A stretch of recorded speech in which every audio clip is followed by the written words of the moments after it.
Hello everyone, welcome to UEC News. Today we have with us Shruti Raghuvanshi ma'am.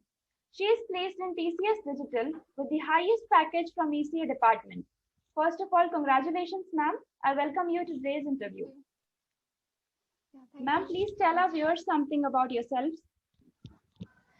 So I am Shruti Raghuvanshi, and as you all know, I am from Electronics and Communication Engineering.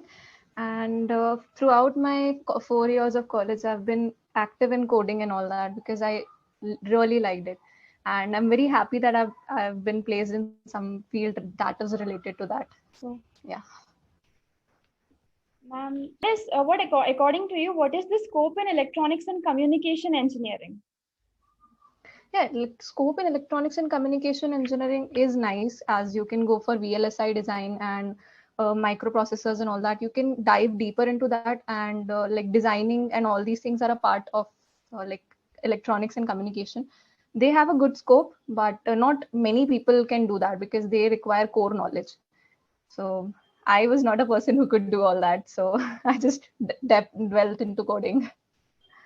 Ma'am, almost every engineering student aspire to get placed in a prestigious company by the time he or she graduates, and you are one of those. Yeah. So, what was your reaction when you got to know that you have been placed in TCS Digital? Yeah, initially I had not been placed in digital. I was placed through Code Vita in Ninja profile. So I was very sad at that point of time because I had worked so hard and I was like, oh God, no, I don't want this. I would not work for 3.4 or something of that sort. So I was very sad at that point of time when then I realized that there could be something like there was an in-company exam that I could give and then I could upgrade my package. So I worked for that as well and then I finally got the raise. So I was very happy then. Initially, I was not. Okay, ma'am. Ma'am, we have also heard that you are a blogger and a YouTuber. How did you manage it all with your academics?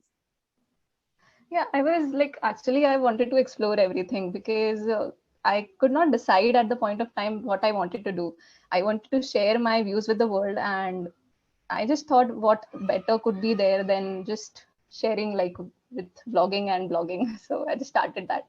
And academics were like, I could study, and they were not like having a panic attack for me, like you could think of that sort. Like when I came back from college, I had so much of time that I went to cafes and all that. So I just cut short that time and I utilized it in making videos and all that. So basically, one should explore the full extent of possibilities and not Yeah, confine why not? yourself. Why not? Yes, ma'am. So, did you also go for any other certificate courses or extra skills apart from your academics? Yeah, obviously, I like we do not have Python and all those things, machine learning and all these things in our curriculum.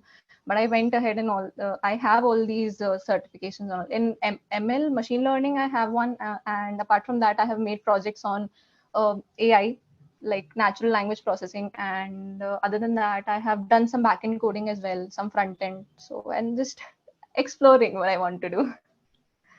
So, ma'am, nowadays there are many online platforms which provide such certificate courses and trainings.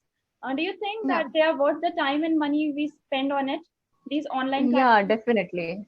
Yeah, I would say definitely. Not many people like to spend on themselves, and initially I was one of them. I was like, okay, why just go and take some course when you can learn it for free? But then I realized that there were some courses that were really worth the money that they were offering the knowledge for. And I went ahead with some machine learning course, which was A to Z machine learning course on Udemy, I guess. Yeah, Udemy, and that course was so amazing.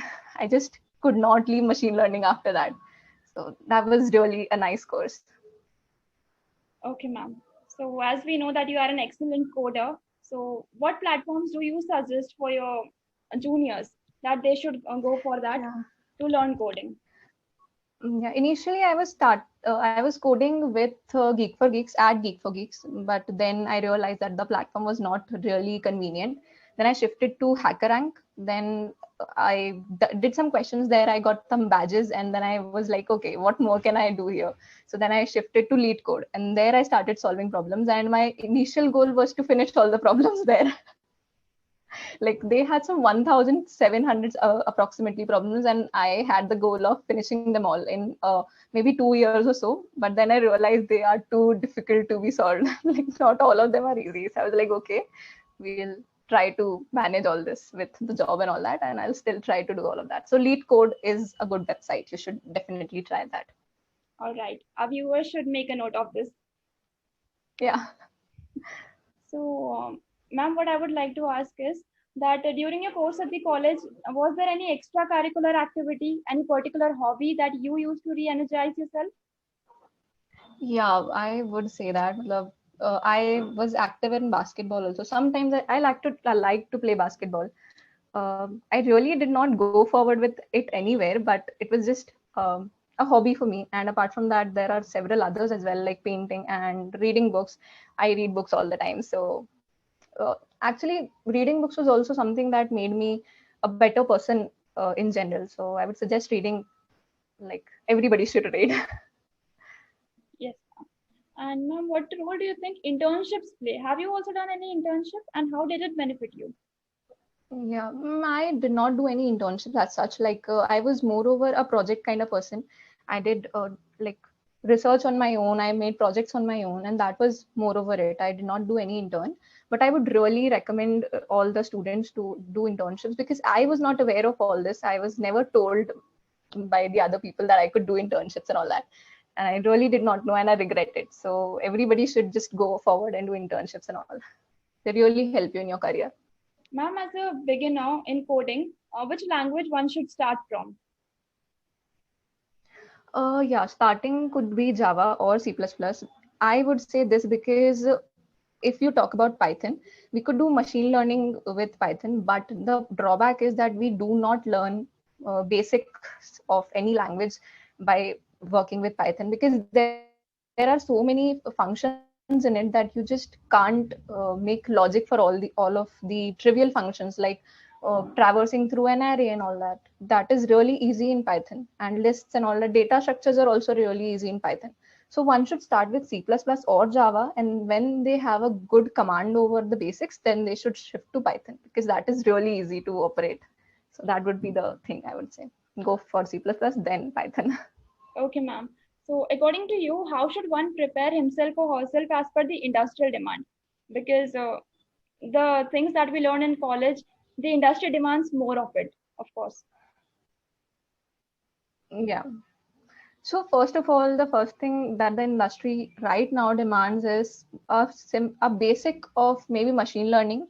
Not every student has it, so it would be an addition to your profile. Secondly, coding, data structures and algorithms are really necessary. They should be like on your mind all the time.